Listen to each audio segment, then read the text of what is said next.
Grand Theft Auto Retribution begins at Los Santos International Airport. An FIB agent, Agent Phelps, boards a US Air Force flight carrying classified material on his person.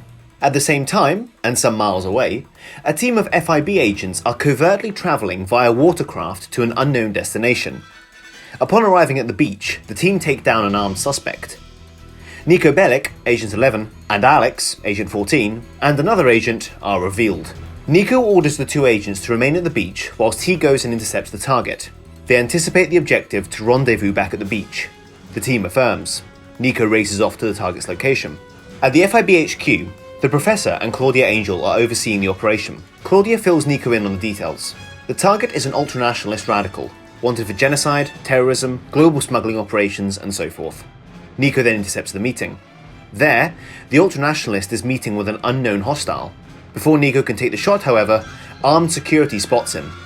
A shootout then erupts on the hotel grounds, with both the unknown hostile escaping one way and the target escaping another. Niko pursues his main objective. The chase goes along the coast until the target eventually arrives at the docks, where he boards a boat and speeds off. Niko follows closely on a jet ski. At the same time, Agent 14 pursues by car on the coastal highway. A helicopter joins the pursuit. The target has called in backup. After narrowly avoiding missiles, the chase ends at a nearby docking station where the helicopter has landed, readying to evac the target. Before the target can escape, Niko manages to shoot down the helicopter, killing both the target and completing his objective. As this is going on, Agent Phelps' aircraft, as seen earlier, is flying high above the Pacific Ocean. Suddenly, all power is lost from the plane. The engines are cut. The aircraft enters an uncontrollable dive, eventually crashing into the ocean below. Sometime later, Claudia Angel awakes at her home after a terrible dream. A phone call is then made to her house. Niko, at his Los Santos residence, also gets a phone call. There's been an emergency. The two rush into the FIB. The Attorney General is present and provides the briefing. He plays a breaking news bulletin from Weasel News. A US Air Force plane has crashed into the Pacific Ocean, and NTSB's lead investigator, Alan Green, is already investigating the crash. The Attorney General notifies Claudia that an agent, Agent Phelps, was on board the aircraft and was carrying sensitive documents that contain details about classified military hardware. The AG also explains how, a few weeks prior, an unknown terrorist group made demands to the US federal government, demanding that a locked-up radical was released from prison if they wanted to avoid a massive cyber-terrorist attack. This radical was, indeed, the target Niko just killed a short time ago. After Claudia receives criticism from the AG for letting her agent kill said target, she takes charge of the investigation and dedicates the FIB to finding those responsible for bringing down the aircraft. Niko is then informed of the situation. The Professor notifies them that he has located the wreckage using GPS data from their agent's mobile. He suspects a cyber-terrorist is responsible for bringing down the aircraft, not engine failure. Both Niko and Claudia are alarmed. This is not the first time a cyber-terrorist attack has occurred. It could be someone from their past. Claudia then provides Niko with his mission. He is to meet with the NTSB investigator, take him down to the wreck, and retrieve the classified documents. If they have been taken, he must find them at all costs. Niko travels down to the docks and meets with Alan Green, the NTSB lead investigator. Niko informs Alan that the FIB has located the wreckage of the aircraft. However, before both Green and the NTSB can retrieve the wreckage, Niko has to go down off the books given the classified nature of the operation. Green, reluctantly, agrees. Upon diving down to the wreck, Niko discovers that the classified material has already been taken. The cyber-terrorist group have gotten to it first. Having resurfaced with Green, Niko is suddenly ambushed by a suspicious woman arriving in a red Buffalo. She demands Niko hand over the NTSB investigator, or else another attack will be launched. Reluctantly, Niko gives up Alan Green. The woman escapes with Green after Niko attempts to pursue on a nearby dirt bike. Alex, Agent 14, then arrives on scene and picks up Niko. Over the radio, the Professor notifies Niko that he managed to track the vehicle the woman was driving as belonging to a car rental company. He is working on locating who hired it and where said vehicle is based. Sometime later, Claudia and the Attorney General are in the meeting at the FIB HQ. They are playing footage of the most recent news bulletin. A video has been published online showing Green getting executed, with text appearing stating, "You think the FIB protect you?" That's what Mr. Green thought. They don't protect you, they use you. There is no justice system. Only survival of the fittest. FIB, you better watch out. They deduce that whoever is behind this, they are doing this for revenge. Claudia informs the Attorney General that they have managed to locate the kidnapper's car and her location. Agent 11 has been sent to intercept.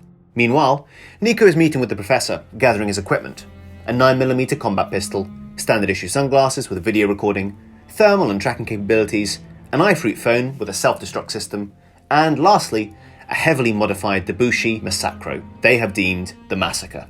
Said car is equipped with an invisibility cloak, weapons cache, and headlight rocket launchers.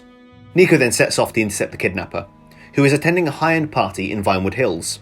Upon arriving, Niko spots the woman and makes his approach. She's revealed to be Valerie Green, an associate of the man responsible for bringing down the aircraft, stealing the classified documents, and murdering the NTSB investigator.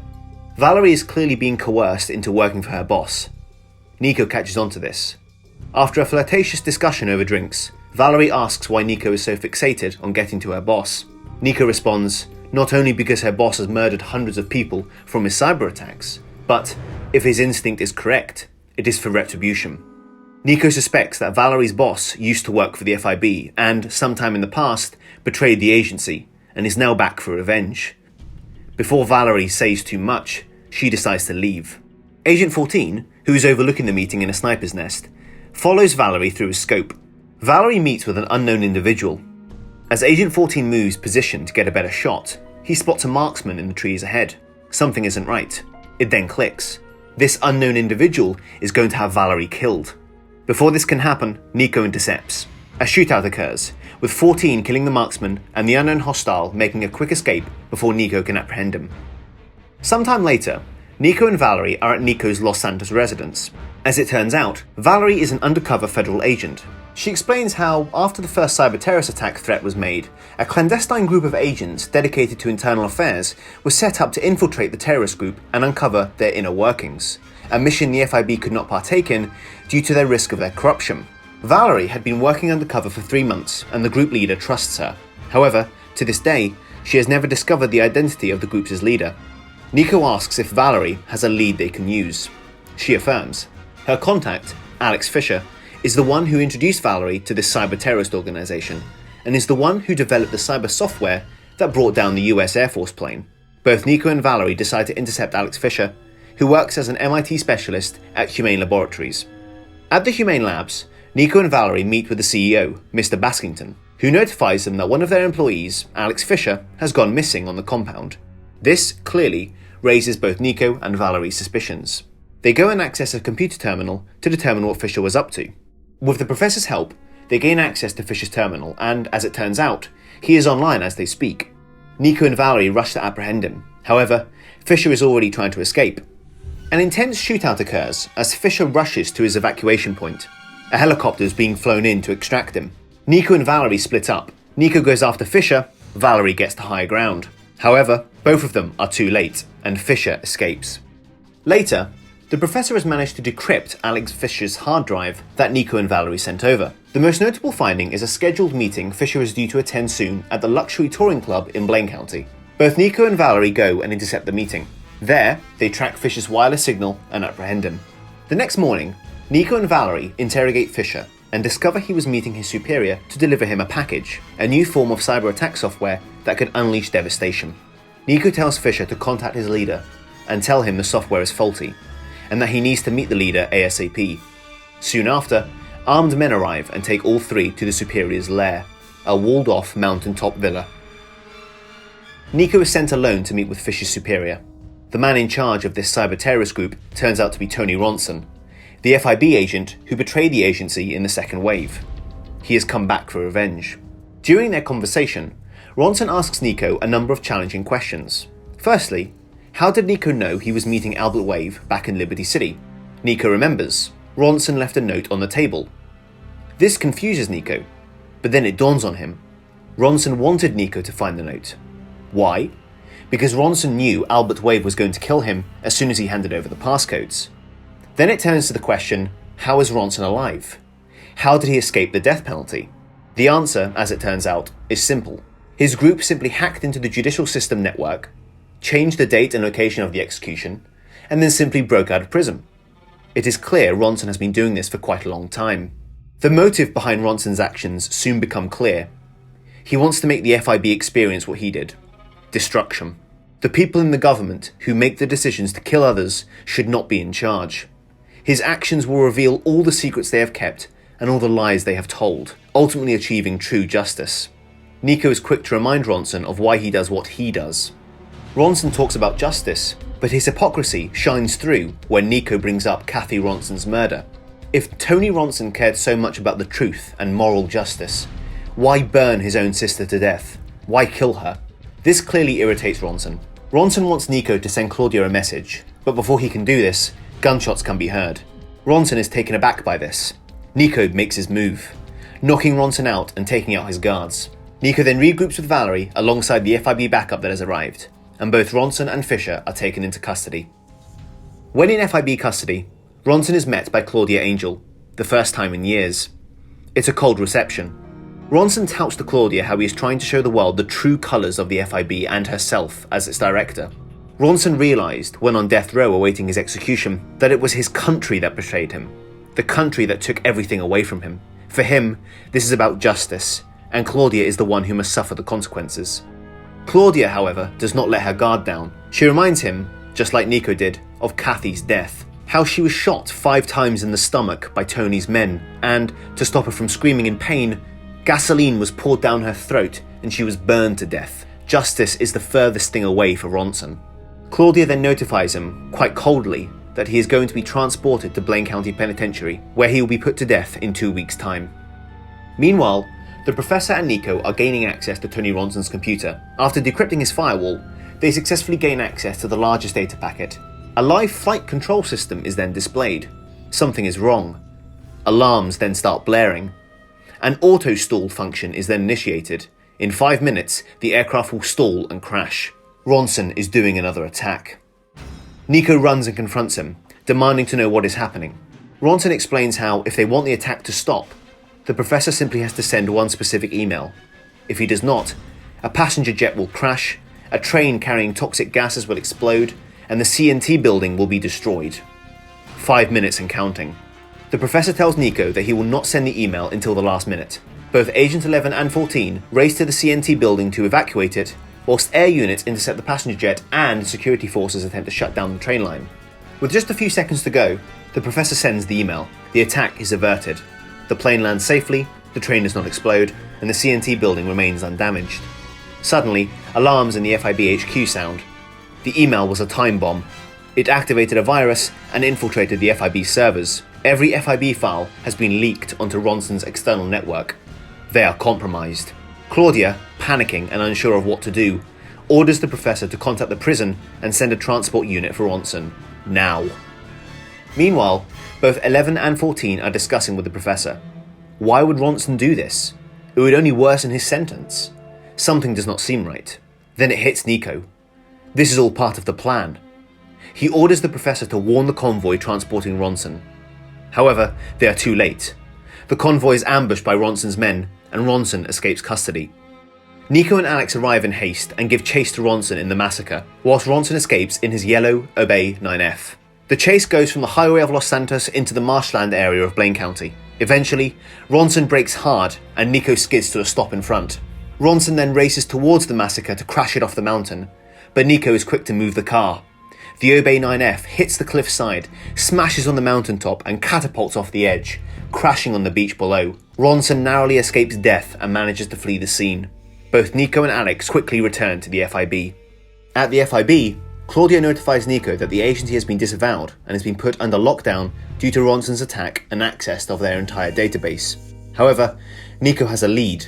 The briefcase containing the classified military hardware details was opened, and its locator beacon has been tracked to the port area of Liberty City. Although they are under lockdown, Claudia trusts Niko to get the job done. The two escape from the FIB HQ before they are taken into custody themselves. The mission is now personal. Niko instructs Claudia to hide out at his house in Blaine County, whilst he goes to Liberty City to track down the stolen documents. Niko arrives in Liberty City under an assumed name and identity. He meets with his Liberty City contact. Niko needs to know the precise signal of the briefcase. Ronson has it, meaning Ronson is in Liberty City. The contact agrees to help Niko. She will get him the information. After retrieving his classic de Classe Vigero, Niko then travels into Liberty City to stay at a hotel. Bellic takes in the view from the penthouse suite. It's been a while since he's been back in Liberty City. He then receives the information from his LC contact. Dukes, 9:30 AM, port area. The next morning, Niko is awaiting at said area and spots an orange Dukes leaving the compound. He tails the car to the abandoned FIB safe house at Charge Island. The man accesses the old FIB terminals and gains access to the briefcase information. He sends the location of the classified military hardware to Ronson. Niko quickly intercepts. A fight breaks out, leading to Ronson's associate escaping in a black cavalcade. Niko pursues in his Vigero.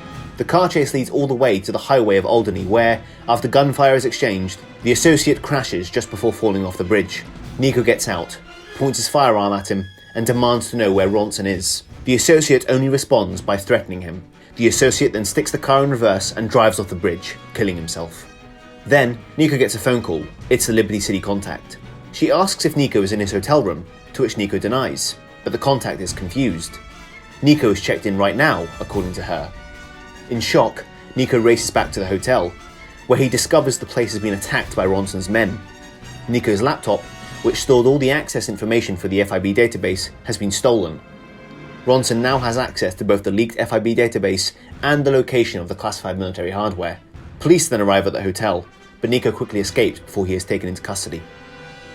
3 months later, we are back in San Andreas.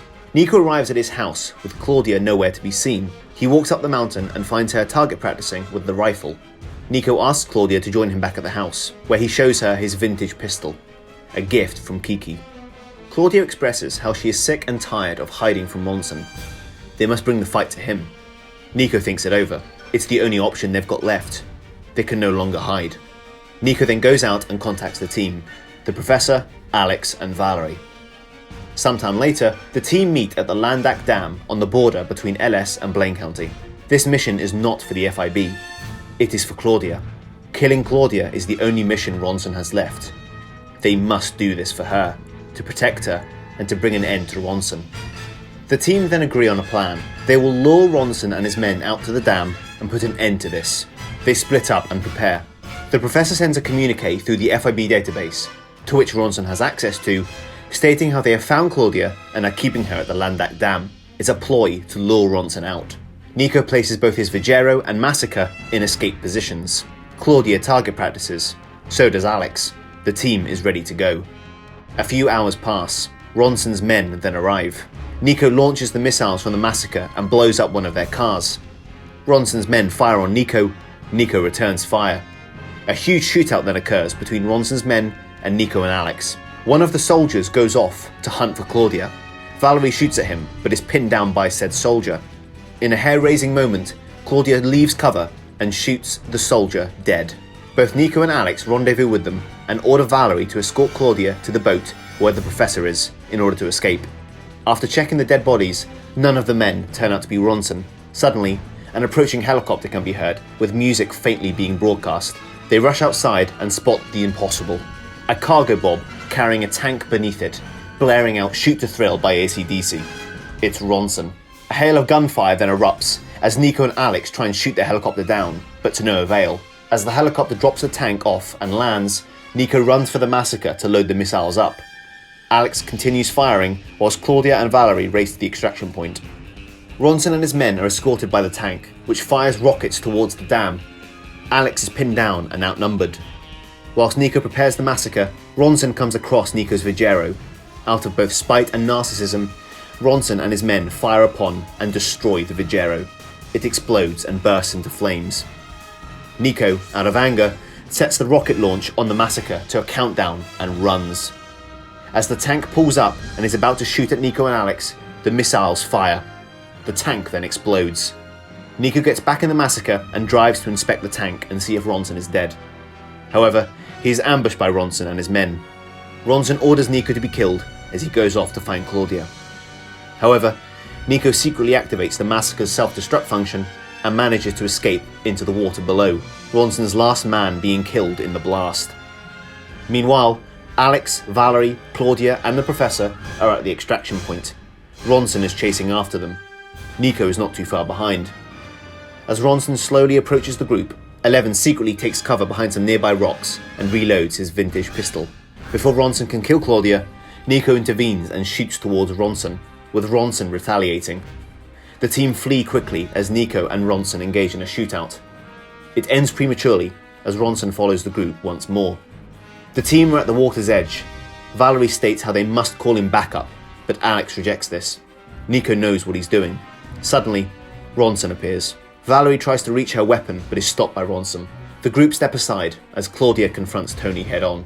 However, Alex boldly walks over and puts himself between Claudia and Ronson, proclaiming how he has dealt with people like Ronson before, and that if he wants to get to Claudia, he will have to go through him. A moment of tension. "Fine," Ronson says. He then shoots and kills Alex. Before Ronson can take the shot on Claudia, however, Niko appears behind him just in time, pointing his gun at his head. Ronson is surrounded. As Claudia quickly runs off out of harm's way, Niko and the Professor aim at Ronson, with 11 saying one final thing to him: "This is for me." He puts a round through Ronson's head, killing him. The team sigh in relief, but then turn their attention to their fallen comrade, Alex. The team mourn the loss of Agent 14. Sometime later, an official funeral is held for Alex. Agent 14 died a hero, a dedicated patriot to both the FIB and his country. A few days later, and with the FIB reinstated, Niko is on the rooftop admiring the view of Los Santos. Valerie then joins him, updating him on the situation. All the classified leak data has been retrieved, and, thanks to the Professor's encryption, nothing was compromised. The agency is back in full force. Valerie has also been promoted and has joined the FIB. Before Niko walks into Claudia's office, he stops and admits to Valerie that he now knows she has been operating under her covert undercover identity, Valerie Green. Valerie then informs Niko of the truth. Her real name is Karen Michelle. The two exchange pleasant greetings and then go their separate ways. Niko joins Claudia in her office. She is delighted to see him back. Claudia provides Niko with his new assignment. The briefing is beginning downstairs momentarily. Before Niko leaves, Claudia reminds Niko to keep upholding the law. Niko takes a moment to think, and then simply responds with one final line. "You forgot, Mom. I'm Niko Bellic. I am the law."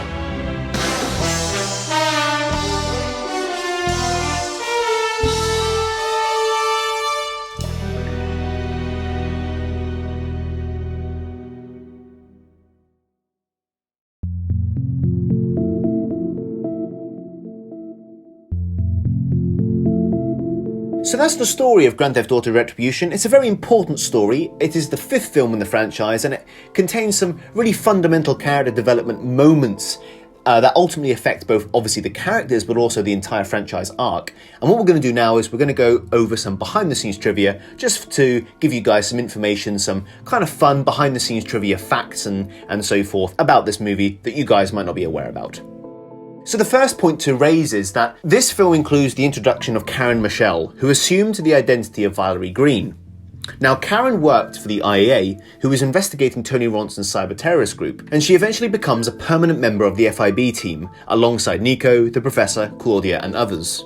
And throughout the movie, Karen earns both Niko and the team's trust by not only unveiling her true nature, being an IAA agent and working to take down Tony Ronson, but also putting herself on the line to protect Claudia when the mission becomes personal. And this all helps Karen become part of the team. It's also worth noting, and this is something that has never really been mentioned before, so this is an official exclusive bit of information, bit of trivia for you here, is that the name of Karen Michelle is a direct reference to the GTA 4 character Michelle, who we later find out is an undercover IAA agent called Karen Daniels. And all we did is we made this character, in a way, the character isn't a reference to said character from the GTA 4 universe, only her name is. We thought it was a fun kind of little tidbit. We wonder if anyone could possibly pick it up. But so far, nobody has. And nobody has kind of unveiled, oh, maybe this is her name and maybe this is the reference that you guys are doing. So you heard it here first, guys. Karen Michelle from the Agent 11 franchise is a direct reference to Karen Daniels, or Michelle in GTA 4. It is true that this film was originally going to be called Grand Theft Auto Retaliation. Now, the name Retaliation was its working title all the way up until, I believe, some point before we officially announced the movie. It was a couple of days before or something when we changed the name. And we changed it to Retribution simply because it fit the story and its themes kind of more consistently. Because Ronson came back for revenge, which of course is retribution. The whole meaning of retribution is seeking revenge. And Ronson's retribution was against both the FIB and Claudia Angel. And in a way, Niko is getting retribution for the death of Kathy Ronson, who Tony brutally murdered in the second wave. And so the story of this movie is about revenge and the solace it may bring.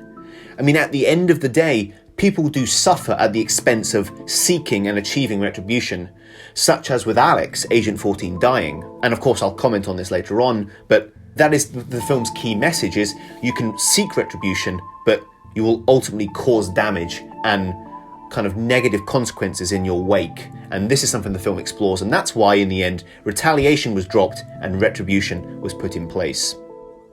The next bit of trivia is that the franchise originally was going to end on retribution until a new era and a new story was formulated in post-production. Now, at this point in time, which was late 2014, we were unsure about whether the Agent 11 franchise would continue. This is an absolute fact.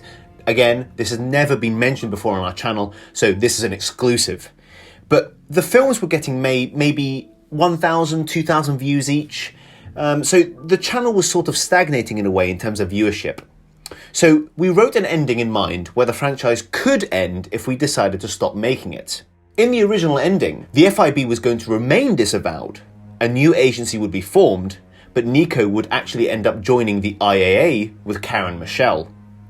And effectively, Niko would become an IAA agent and would essentially start a clean slate. Now, this ending was dropped during production, once a new story arc for the franchise was formulated, and after a very intriguing story discussion for a potential sequel to Retribution, it was decided to resort to the ending that came to be.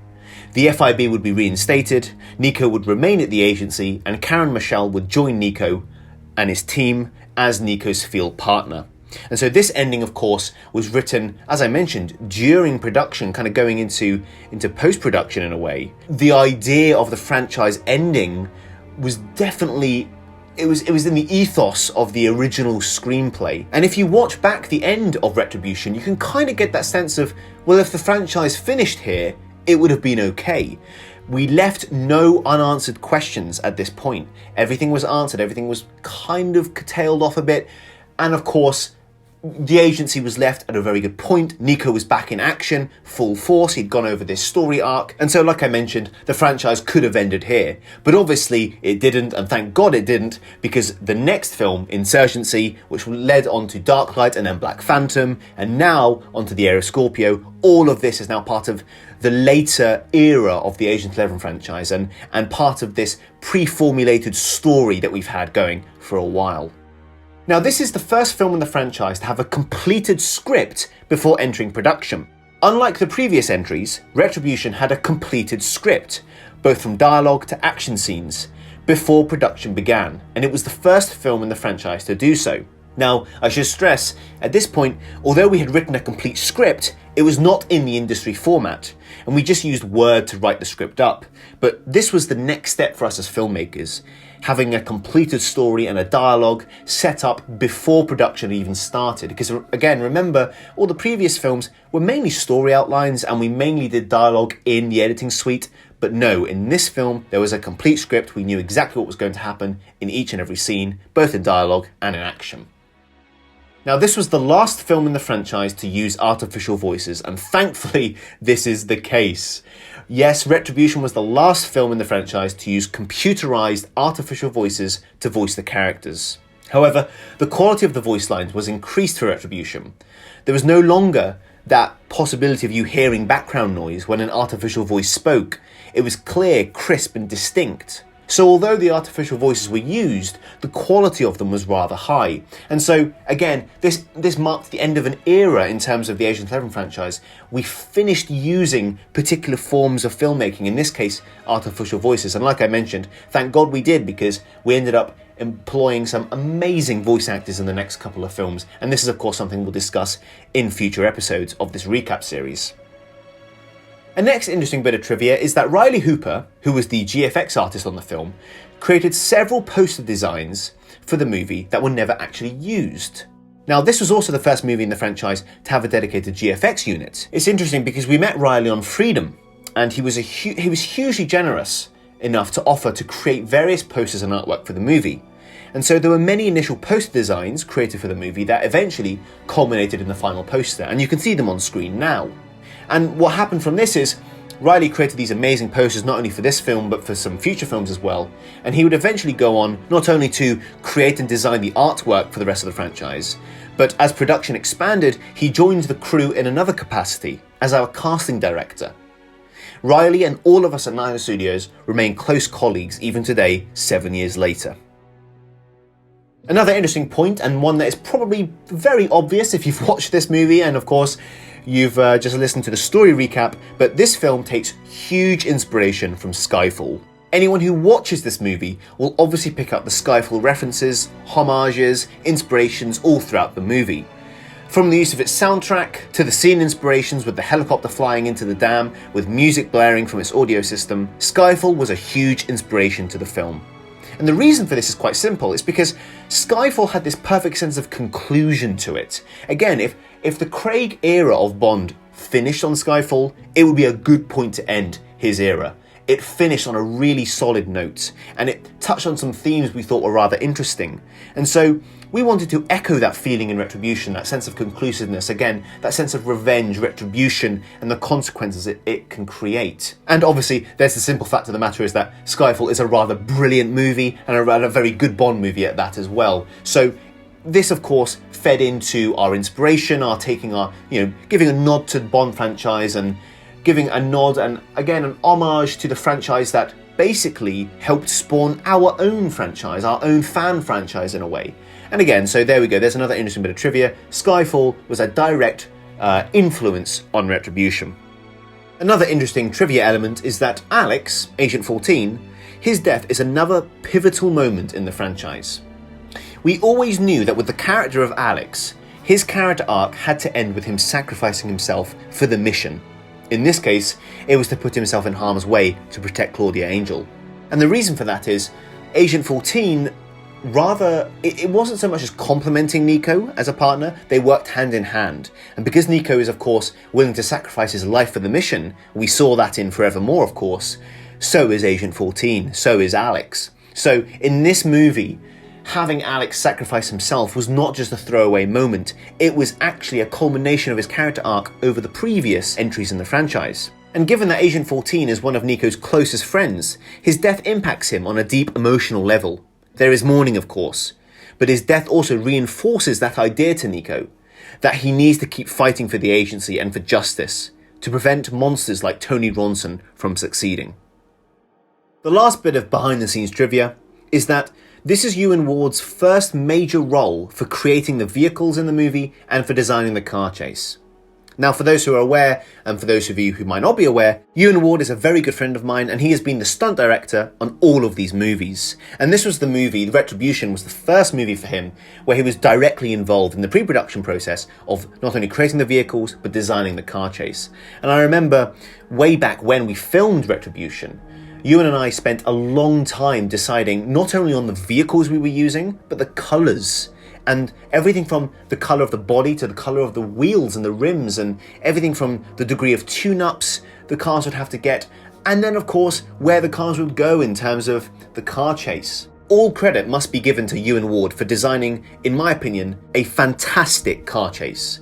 This is, in my view, one of the most iconic car chases in the franchise. This goes from the tight alleyways of northern Los Santos all the way to the highway, then all the way through Blaine County onto the marshlands, down by the coastal area onto the mountaintop. And it's a really diverse, action-packed, energetic, chaotic adrenaline rush of a car chase. It's very practical, it's very hands-on, there's no editing trickery used. It is simply just two cars and basically two characters going head-to-head in these vehicles. And the Massacro was chosen early on. We knew that in the script it was going to be used, but in terms of what it would look like, that was up for debate. At one point it was going to be dark blue, at one point it was going to be dark green, then it was going to be silver, and we ended up going for that amazing kind of dark grey with that hint of silver, hint of white pearlescent in the paintwork. It's a really lovely bit of kit, I think. And in terms of Ronson's car, the yellow Obey 9F, this was a car directly chosen by Ewan Ward because Ewan knew that over the rough terrain, over the marshland area and as we got into the off-road bit, he wanted Ronson to get the upper hand over the Massacro because, of course, the Urban 9F had four-wheel drive, so both cars kind of, battle each other in these different environments, and all of that credit goes to Ewan Ward, and this was his first movie to really sell, in my opinion, what is a fantastic car chase. And it's one of the highlights, I must say, from a personal point of view, it's one of my highlights of filming this movie, was doing that car chase. It took us about 2 weeks to both plan the route, know it off by heart, and it took us a week to film it. I remember that. It took us a week to completely shoot this scene. But in my opinion, the end result was definitely worth it.